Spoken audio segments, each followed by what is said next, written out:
कल 1 फरवरी के दिन केंद्रीय वित्त मंत्री निर्मला सीतारमण जी ने देश का केंद्रीय बजट पेश किया वित्त वर्ष 2026 और 27 के लिए। लगभग 50 लाख करोड़ का ये बजट था।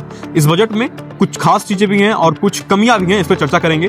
खास चीजें ये हैं कि गवर्नमेंट ग्रीन एनर्जी सेक्टर की तरफ पूरा फोकस की है, यानी कि इलेक्ट्रिक व्हीकल्स को सस्ता किया गया है, उस पर टैक्सेस को कम किया गया है। साथ ही साथ अगर आप ग्रीन एनर्जी सेक्टर से जुड़े कोई उपकरण खरीदते हो, इंस्ट्रूमेंट खरीदते हो, तो उस पर भी आपको टैक्सेस कम पे करने पड़ेंगे। इसके साथ ही साथ अगर आप बाहर विदेश अपना पैसा भेजते थे पढ़ाई के लिए या इलाज कराने के लिए, तो उस पर भी गवर्नमेंट ड्यूटीज को हटा दिया है, कम कर दिया है। इसके साथ ही साथ गवर्नमेंट ने महिलाओं के लिए एक बेहतरीन अवसर लेकर आई है, जहां पे सी मार्ट्स खोले जाएंगे। जो महिलाएं अपने हाथ से कुछ चीजें बनाती हैं और वो सेल नहीं कर पाती हैं, तो सी मार्ट्स के थ्रू वो चीजें उनको सेल की जाएंगी और जिससे उनको एक प्रेरणा मिलेगी कि वो और बेहतरीन से बेहतरीन चीजें बना सकें।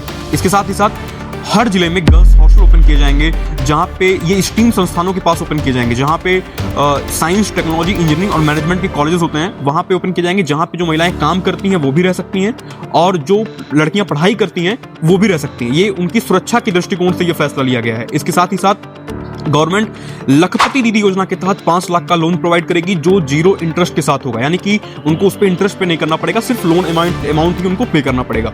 इसके साथ ही साथ गवर्नमेंट ने इनकम टैक्स स्लैब रेट में कोई चेंजेस नहीं किए, यानी कि जो स्लैब रेट पहले था सेम वही स्लैब रेट इस बार भी लागू रहेगा, यानी उसमें कोई चेंजेस नहीं किए गए हैं। इसके साथ ही साथ गवर्नमेंट की जो सबसे कमी इस बजट में देखने को मिली वो था एजुकेशन सेक्टर, यानी कि सरकार को जो एजुकेशन सेक्टर के लिए बजट बढ़ाना चाहिए था, गवर्नमेंट ने उसको इंप्रूवमेंट नहीं किया। यानी कि आप नए स्कूल ओपन करोगे, क्या करोगे, इंफ्रास्ट्रक्चर पे क्या करोगे, इस पर गवर्नमेंट ने उतना ध्यान नहीं दिया है। तो इस बजट की सबसे कमी बात यह है कि इनको एजुकेशन सिस्टम पर भी ध्यान देना चाहिए था, लेकिन इन्होंने इसको नकार दिया है, थोड़ा साइड कर दिया है इस चीज को लेकर। साथ ही साथ 7 रेल कॉरिडोर बनाए जाएंगे, जिसपे देश का इंफ्रास्ट्रक्चर बढ़ेगा और ये विकसित भारत 2047 का एक रोड मैप के तौर पे बजट देखा जा रहा है। निर्मला सीतारमण ने ये कहा था कि ये जो बजट हम पेश कर रहे हैं ये 2047 के विकसित भारत का एक रोड मैप की तरह देखा जाएगा इस चीज को।